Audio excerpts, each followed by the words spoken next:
It's on you. Have it whenever you're ready to go. All right. Very good. Welcome, everyone. Thank you for having me, the MAPS and Benjamin. I'm happy to be at this meeting today, and I'm going to talk about something that's very, very important nowadays, and that's strategic analysis. A lot of businesses, they did not give a lot of thought to strategic analysis prior to 2020. Many businesses ran by the model of if it ain't broke, don't fix it, or we're just going to keep trudging along. We don't have time to talk about strategy because we're trying to make our cash register ring every day so we can pay our bills. Mm-hmm. And John, you've taken our UJ SPDC Growth Smart class, and we talk a lot about working on your business versus working in your business.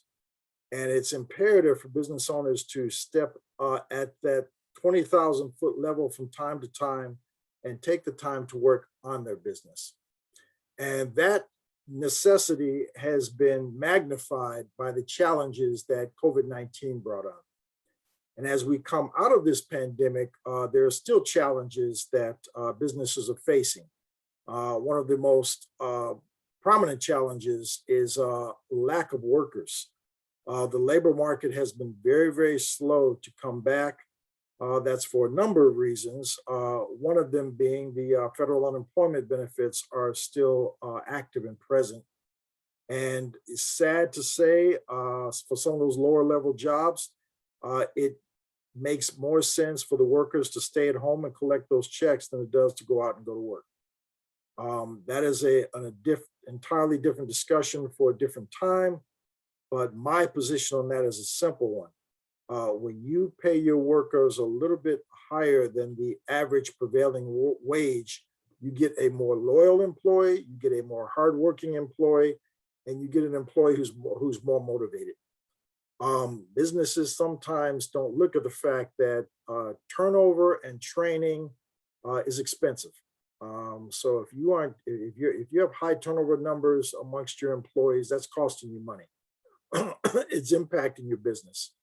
So I place a very high premium on owners taking, or business owners taking, a good, hard, strategic look at what their labor rates are and what the prevailing labor rates are within the marketplace, and try to pay a little bit better. Because when you do, you're going to get a more loyal employee, more hardworking, and more motivated, and that's going to trickle right down to your bottom line. So in addition to the very well-chronicled labor shortage, coming out of the pandemic, there's been a loss of revenue. There's lack of capital reserves and loss of customers. All of those things are impacting businesses greatly. So it's put a higher emphasis on the need to really strategically plan and take a good strategic look at what you're going to do, not only for the balance of 2021, but looking forward into 2022 and beyond. All right, I don't know if my screen is being shared now. Is it, Ben? Not yet. Okay. So with that said, I'd like to kind of launch into what we call Vision 2021, which is strategic analysis. And the MAPS and others who are familiar with the UGA SPDC are familiar with this. And first, maybe perhaps I should introduce myself a bit. My name is Mark Collier. I am a business consultant with the University of Georgia Small Business Development Center. I office out of the DeKalb office. For those of you who don't know about our organization, we are a university extension, and we have 18 offices around the state, and we have a singular sole mission, and that's to help Georgia businesses grow. That is all we do.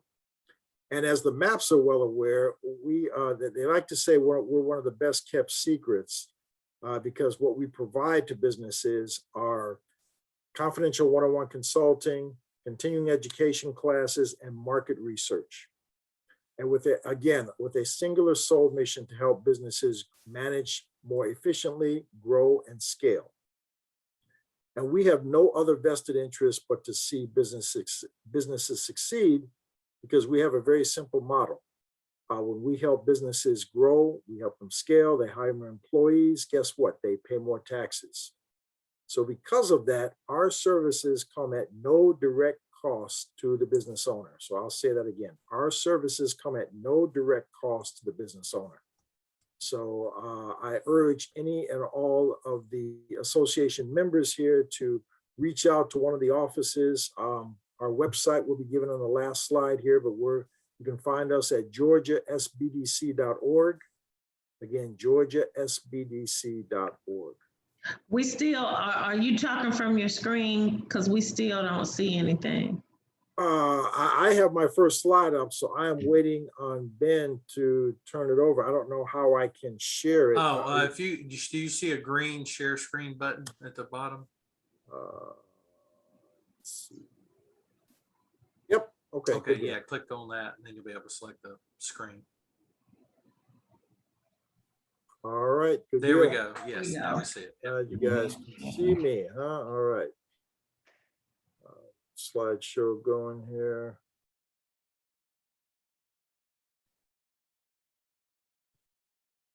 One, two. If you go under slideshow.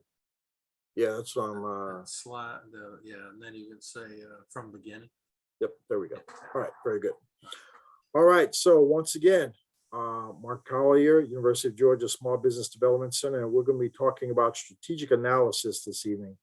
And it's a very important component of business management from my perspective. And as we advance through the slides, it's not going to be a long, boring show. It's going to have some relevant content in it. And I have already given this presentation to Benjamin. So any business owner that wants it, he will be more than happy to forward it to you. All right, so what exactly is strategic analysis? And strategic analysis is actually the intentional strategy of planning what you're going to do in the future. I mean, I want to put that in layman's terms for folks. That's as simple as it gets. Planning your steps for the future. Now, there is an academic definition of strategic analysis, and but I always like to start with the layman's definition because that resonates with people because it's actually very simple. But again, the textbook definition of strategic analysis is a systematic process of envisioning a desired future and translating this vision into broadly defined goals or objectives and a sequence of actionable KPIs to achieve them. KPIs is an acronym for key performance indicators. And those key performance indicators are going to be used to measure. And I want to just very briefly cover 5 reasons why you need to have KPIs as a core function of your business. Number 1, to monitor your company's health. How else are you going to know if your company is healthy or not? Other than establishing some financial metrics or KPIs that will determine that. What's your revenue? What's your profitability? What are your margins? Those are all things or KPIs that go into monitoring a company's health. The second reason is to measure progress. There's an old adage, what cannot be measured cannot be improved. And that is absolutely true in any and all businesses. In order to improve or get from point A to point B, you have to have some type of measurement. And that's where KPIs come in, where they'll provide you with those metrics that will allow you to measure your company's progress. Third is to analyze patterns over time. Patterns reveal things. Patterns reveal things you're doing right. And oftentimes patterns reveal things you're doing wrong. And the only way to measure those patterns is to look at what's going on with your business over specified periods of time. What's happening monthly? What's happening quarterly? What's happening annually? And as you start to look and measure those patterns over time, certain things start to develop, and you can then begin to put in place some strategies that will help advance the things you're doing right and mitigate the things that you're doing wrong. Which leads us into the 4th reason why you need KPIs, to solve problems or tackle opportunities. As we move into this analysis, I'm going to talk about a SWOT analysis, what it is and how to implement one for your company. And again, those SWOT analyses, the outcomes from that analysis will allow you either to solve problems or tackle opportunities. And the last reason why you need KPIs is to make adjustments to stay on track. John, you're in the construction business, so you understand the importance of milestones. A milestone is a check-in point somewhere along that project continuum that where you stop, look and say, okay, what are we doing now? What adjustments do we need? What things do we need to start doing, or what things do we need to stop doing? So again, that's what the KPIs will do for the overall strategic plan of your business. You'll use them to make adjustments to make sure you're staying on track. All right, now we're going to move into the meat of the SWOT analysis. And I talked to a lot of people about SWOT, and it is not a paramilitary force storming your home or office. That's not what it is.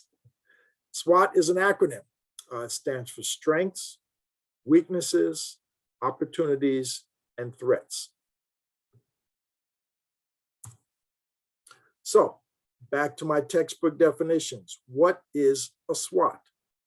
SWOT is a study undertaken by an organization to identify its internal strengths and weaknesses, as well as its external opportunities and threats.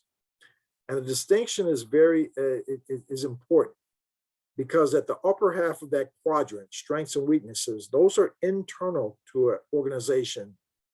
They are things that you have direct control over, as opposed to opportunities and threats, which are external to your organization and things that you do not have direct control over. So we're going to first look at the internal factors, strengths and weaknesses of your organization. And some examples are right here. Your employees, your culture, your differentiators, or what they call your USP, your unique selling proposition. Those are all things that you have direct control over. So those are things that you can influence as the organization's owner. So now we're going to break down each one of those and talk about both of these just a bit. When you're conducting your SWOT analysis, what you want to do, it's a brainstorming exercise. So what I always consult my clients with is to get all of your key stakeholders, all the owners in the business, key stakeholders, key management personnel, people within your organization who are making key decisions. You want to get them all in a room, and you want to have a brainstorming session to go through the 4 quadrants of the SWOT. And I also always kind of encourage people to have a facilitator. A lot of times the owner wants to kind of lead the SWOT analysis himself. He certainly can do that. But if you have a facilitator, then the owner can fully engage himself in the process himself. It doesn't have to worry about the mechanics of facilitating the exercise. So I always, and again, any of your businesses who want a facilitator to engage in a SWOT analysis, I'll be happy to, if I can't do it, I'll get someone within my organization to help you guys do it. But there's some introspective questions you want to ask along each SWOT quadrant. And in terms of the strengths, and again, in this brainstorming exercise, there are no right or wrong answers. Your job is to get, and ideally, I like to put it on a whiteboard, up on a wall, and the brainstorming exercise, you encourage your folks to really think and just blurt out answers. This is not the stage where you start to analyze and vet the responses. What you want to do, your goal here is to get as many answers out on the white paper as possible. The vetting and the looking at peeling back the layers on those answers will be done another time. But this is the brainstorming portion of the SWOT analysis, and you just want answers out there. So you want to ask yourself and your brainstorming team, what's working well? What's making a difference within our company? What value do we bring to our customers? What do we do really well? And what are our differentiating factors that make a prospective client, purchaser, or buyer want to purchase from us as opposed to any other offering that's out there in the marketplace? That to me is one of the most important questions that has to be answered in this quadrant. Because if you can't clearly define your USP, your unique selling proposition, then you really probably want to go back to the drawing board and figure out how it is you're going to compete going forward. All right, the next step in the SWOT quadrant is weaknesses. So again, we're looking at this from an internal perspective. These are things that you have direct control over. And I've often found that when going through the SWOT analysis, this one is the most most difficult for business owners to work through. Simple reason for that. Most business owners are eternal optimists. They only see the glass half full. They only see the bright sunshine. It's tough for them to look at weaknesses within their organization. But by the same token, it's critical to look at your weaknesses in your organization because you have to find out ways to resolve them so you can be in a better competitive position. So again, some of the questions you'll answer in this quadrant are, what's not working optimally? What's not making a difference for my customers? What processes need to be improved? What's hindering our sales? And/or what do our customers dislike? So again, these questions are necessary. They're tough questions. Sometimes they're uncomfortable questions, but the answers to these questions will yield the business owner the information he needs to make those adjustments that are necessary in order to increase his competitive position. All right, so now we're going to turn to the last two portions of the quadrant, which are opportunities and threats. And again, back to our ground rules. Opportunities and threats are going to be external to your organization. They're going to be things that you do not have direct control over. Some examples of those are the domestic or global economy, competitors, government regulations, and as we all found out last year, global pandemics, okay? You don't have control over that. So opportunities, again, here are the set of introspective questions that have to be posed to your brainstorming team here. What needs to be improved or changed? What should we stop doing? What should we start doing? What is missing that we need to be doing? This portion of the quadrant, those questions, the answers to those questions you put on the paper will identify future opportunities for growth and scale. And I think everybody in business wants to grow their business and they want to scale their business. So this, again, all four of these quadrants are important, but this is one of the most important quadrants on that side where you're looking at external. And the last quadrant in the SWOT, again, external. You have to look at threats. What threats are out there? What threats are potentially facing my business? What's threatening our business? What's threatening our customers, our suppliers, any other stakeholders that are directly related to my business? What are the emerging customer trends? As we came through that pandemic, some clear customer trends emerged. Virtual, contactless, and digital became new buzzwords to how everyday business was conducted. Businesses like restaurants had to pivot. They had to go from down and inside. So they had to really ramp up their efforts on delivery. They had to ramp up their efforts on takeout. So those are customer trends. So now that we're coming out of this pandemic, it would behoove business owners to examine what are the future customer trends that are on the horizon now. So those things have to be looked at. What are the emerging technology trends? Technology is moving by leaps and bounds. And with most business sectors, technology is really taking front and center. John, you know this in the construction business, because I think a lot of the municipalities, I'm not sure if City of Atlanta is doing it yet, but they're moving to virtual inspections, man. Where you walk around your job site with an iPad and that inspector's sitting in his office, he's looking at his screen and you're showing him stuff, he's asking you questions. It's an interactive exercise. The only difference is the inspector's not out on site with you. So those are some of the technology trends that are certainly affecting the construction industry, and they're technology trends that are affecting every industry.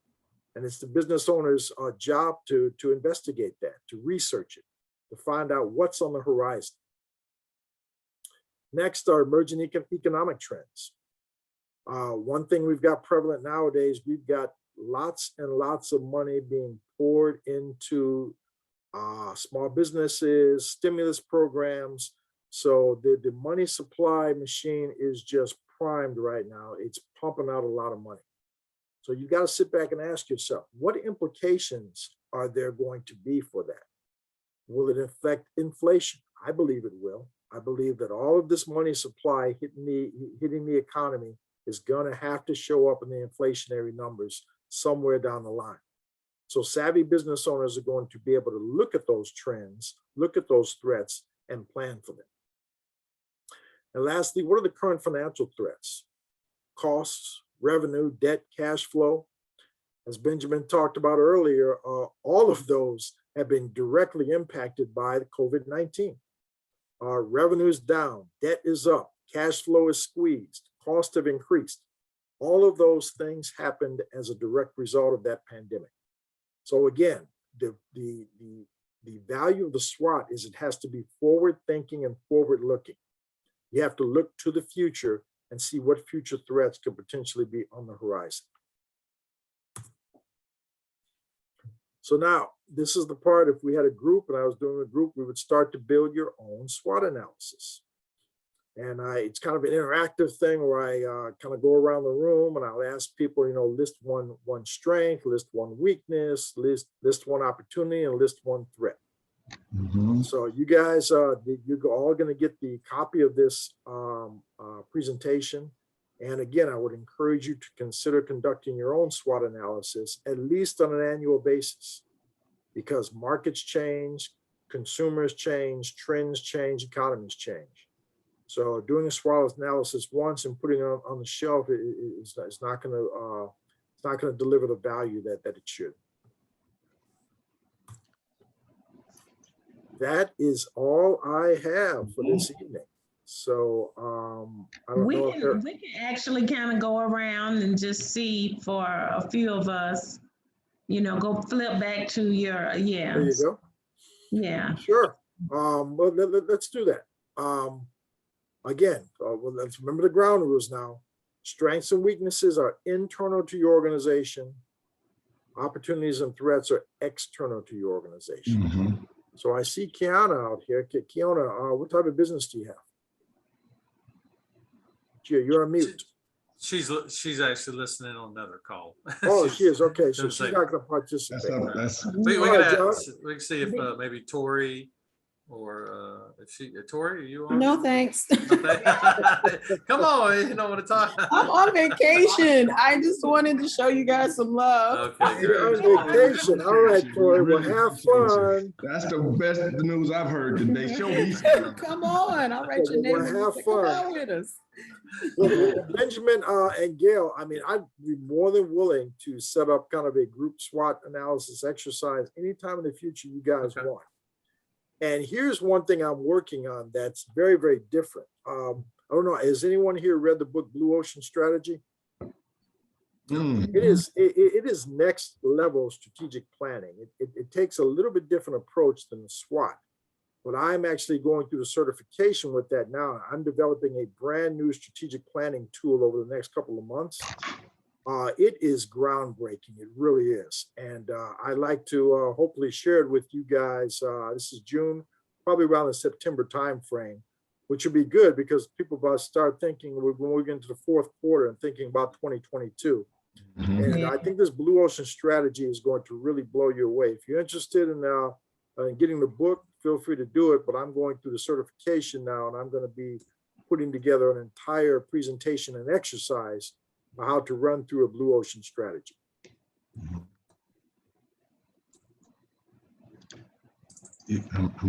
Sounds good. Yeah, we're very interested in having you come back then in September and dive into that when you're ready.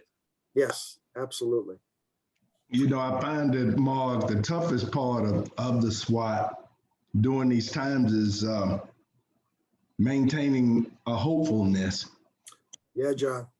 Absolutely, my friend. You tend to think that you have no strengths. Mm-hmm. Mm-hmm. You focus more on your weaknesses. Yeah. Because so it was very on point when you say you have to be forthright and honest. And even those words sound good, but you have to be in a position of making it happen in spite of the fact of what you see. Yes, sir. Yes, sir. Help you to see. And I think you and I are both men of faith, man. And that's where that word comes in, my friend. That's where that word comes in.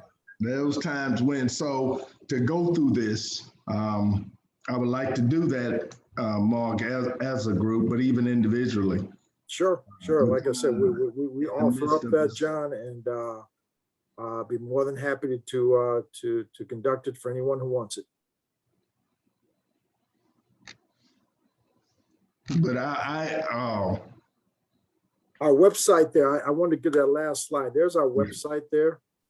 So you guys can, I would encourage everyone to visit our website. We've got a lot of good information there on what we do, how we do it, and some of our methodologies. So feel free to visit. And if you want to reach out to our office, my email is there, our office email, DeKalb@georgiaspdc.org. And that is our office phone number as well. And I will emphasize that it is, as Mark says, no direct cost.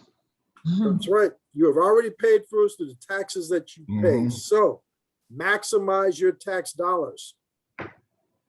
That's my message. Hey, Mark, this is Tanace Watkins. Thank you so much for sharing the information. Can you repeat the name of the book that you recommended regarding strategic planning? Yes, it's Blue Ocean Strategy. The authors are Chan Kim and Renee. I have to spell her last name for you.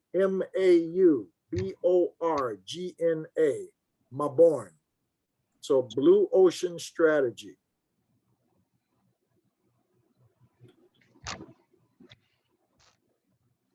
If you like, I have that book right here. I don't know if you can see my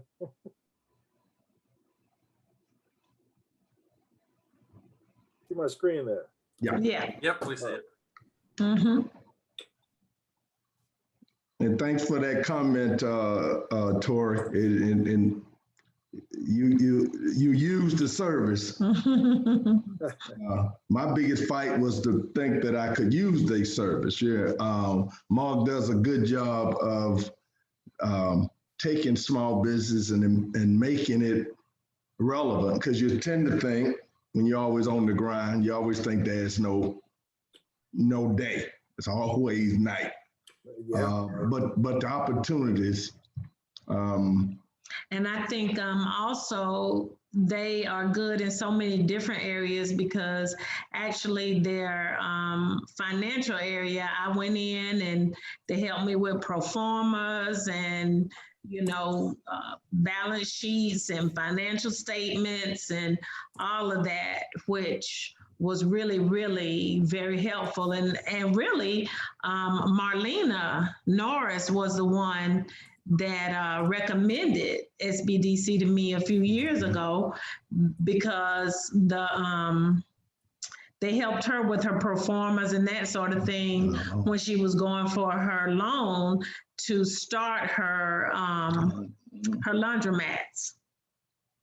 So, and I think, Mark, isn't everybody in your group like master degreed or something?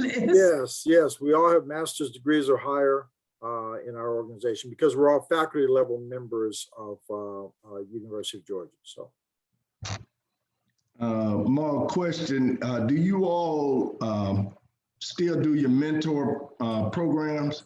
The mentor protege program that's run by the state, it was put on hold from last year, John. I'll have to find out when it's going to be reinstituted. So I don't have an answer for that, but I'll find out and I'll shoot you and Gail an email. Okay. Any other questions of Mark? Knowing that he is coming back. Absolutely. Okay, Tori's putting her Thank you, Tori. her email in there. And Mark, being this available for the members or anyone to get access to, good. It will be. Fantastic. Yes. Mm-hmm. All right. Well, thank you all for inviting me again. And like I said, I do look forward to coming back. I think that Blue Ocean Strategy is going to be groundbreaking stuff. I'm actually, the university is having me develop an entire CE class around it. So you guys will be one of the first that I debut it with. All Your right. organization. So Right. Mark, Mark, what do you think? Just some bullet points that make from your reading. I know Yeah, you're to going make through your it certification. so different. You sounding excited about it. What some of the things? sure, you know what? Instead of paraphrasing, John, I'll give you a couple tidbits from it. How about that?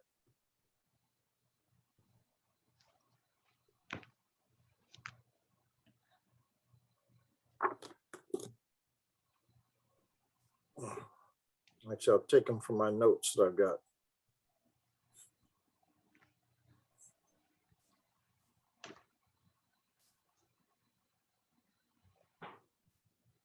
Okay. Traditional statistical planning primarily focuses on using competition as the benchmark, as we do with the SWOT analysis. SWOT analysis is the cornerstone of traditional strategic planning analysis. Blue Ocean strategy takes a groundbreaking new approach by focusing on value innovation as its cornerstone.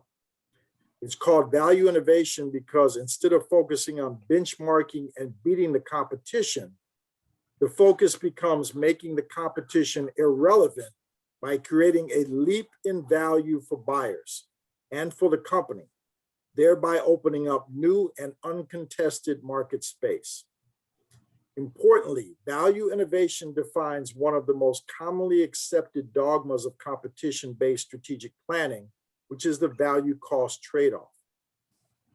If it has been traditionally believed that companies can either create value to customers at a higher cost or create reasonable value at a lower cost, and strategy is seen as making a choice between differentiation and low cost. Blue Ocean strategy pursues the quantum leap of differentiation and low cost simultaneously. And I'll give you an example of that. Let's look at traditional circus, Ringling Brothers and Barnum and Bailey Circus, right? Everyone went to that growing up. Mm-hmm. Then comes Cirque du Soleil. They employed a Blue Ocean strategy where they took the best elements of a circus and the best elements of an entertainment and musical and combined them. They created brand new market space, something that was never done before, and it just eradicated all competition. Mm-hmm. So that's kind of the tack that Blue Ocean strategy runs off of. Creative aim. Wow. Well, and I don't know if this really applies, but the first thing that kind of came to my mind was like Uber, you know, when you said that. Yep. Uber's another Blue Ocean strategy company. Absolutely. Just groundbreaking, created an entire new market. Right, So, because yes, it used to just be like taxis. that's right. Taxis, buses, or Mm-hmm. something else. So, Right. oh, wow. Hey, everyone. Benjamin just put in the chat. He got Blue Ocean strategy for only $3.80 on eBay. Yes, there's many copies for around $4. All right, you guys, I would urge people to go grab them. And look, I'm not getting any kickbacks from the author. I just think it's groundbreaking stuff. Not for $3 and some cents. That's right. Well, that sounds wonderful because I think that's what's happening a lot today. You know, things are pivoting. Yes, You know, absolutely, people Gail. are being a lot more creative Absolutely. instead of just being traditional. Yeah, you have to be. You have to be. And it's just opened up a lot more opportunities than we've had in the past. Yep. And so Absolutely. I just think it's a really good. You want to close there? Absolutely. All right. Well, I thank you again. Thank you Mark. guys Thank you, Mark. for inviting me, and I will be back. And I hope everyone enjoys the rest of their evenings. Thanks. All right. Thanks, Mark. We Thank you. appreciate you. Appreciate You're it. welcome.